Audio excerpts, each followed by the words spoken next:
एक बार एक शक्तिशाली राजा घने वन में शिकार खेल रहा था। अचानक आकाश में बादल छा गए और मूसलाधार वर्षा होने लगी। सूर्य अस्त हो गया और धीरे धीरे अंधेरा छाने लगा।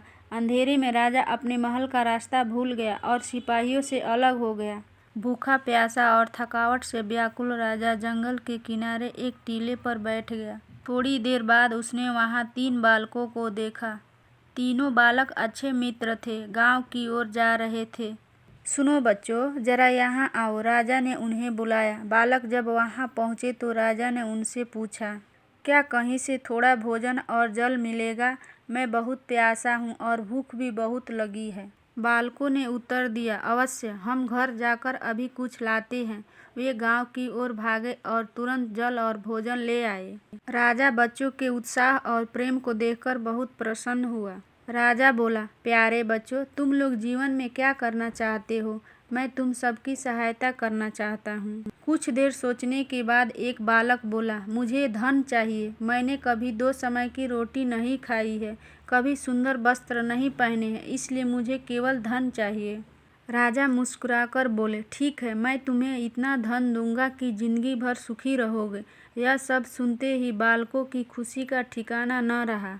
दूसरे बालक ने बड़े उत्साह से पूछा, क्या आप मुझे एक बड़ा सा बंगला और घोड़ा गाड़ी देंगे?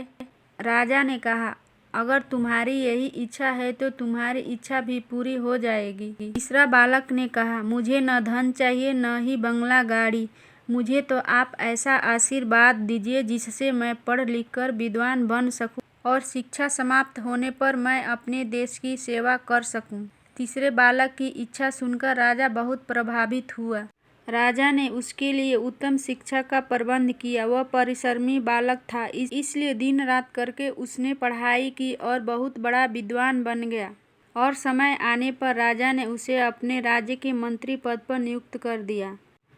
एक दिन अचानक राजा को वर्षों पहले उस घटी घटना की याद आई। उन्होंने मंत्री से कहा, वर्षों पहले तुम्हारे साथ जो 2 और बालक थे, अब उनका क्या हाल चाल है? मैं चाहता हूँ कि एक बार फिर मैं एक साथ तुम तीनों से मिलूं, अतः कल अपने उन दोनों मित्रों को भोजन पर आमंत्रित कर लो।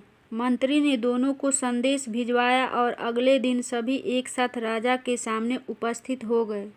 आज तुम तीनों को एक बार फिर साथ देखकर मैं बहुत प्रसन्न हूँ। इनके बारे में मैं तो जानता हूँ, पर तुम दोनों अपने बारे में बताओ। राजा ने मंत्री के कंधे पर हाथ रखते हुए कहा। जिस बालक ने धन मांगा था वह दुखी होते हुए बोला, राजा साहब, मैंने उस दिन आपसे धन मांगकर बड़ी गलती की। इतना सारा धन पाकर मैं आलसी बन गया और बहुत सारा धन बेकार के चीज़ों में खर्च कर दिया। मेरा बहुत सारा धन चोरी भी हो गया और कुछ 1 वर्षों में ही मैं वापस उसी स्थिति में पहुंच गया जिसमें आपने मुझे देखा था। बंगला गाड़ी मांगने वाला बालक भी अपना रोना रोने लगा। महाराज, मैं बड़े ठाठ से अपने बंगले में रह रहा था, पर वर्षों पहले आई बाढ़ में मेरा सब कुछ बर्बाद हो गया और मैं भी अपने पहले जैसी स्थिति में पहुंच गया। उनकी बातें सुनने के बाद राजा बोले, इस बात को अच्छी तरह गांठ बांध लो। धन संपदा सदा हमारे पास नहीं रहते, पर ज्ञान जीवन भर मनुष्य के काम आता है और उसे कोई भी चुरा नहीं सकता। शिक्षा ही मानव को विद्वान और बड़ा आदमी बनाती है, इसलिए सबसे बड़ा धन विद्या ही है। धन्यवाद दोस्तों। जाते जाते लाइक और सब्सक्राइब कर दीजिए।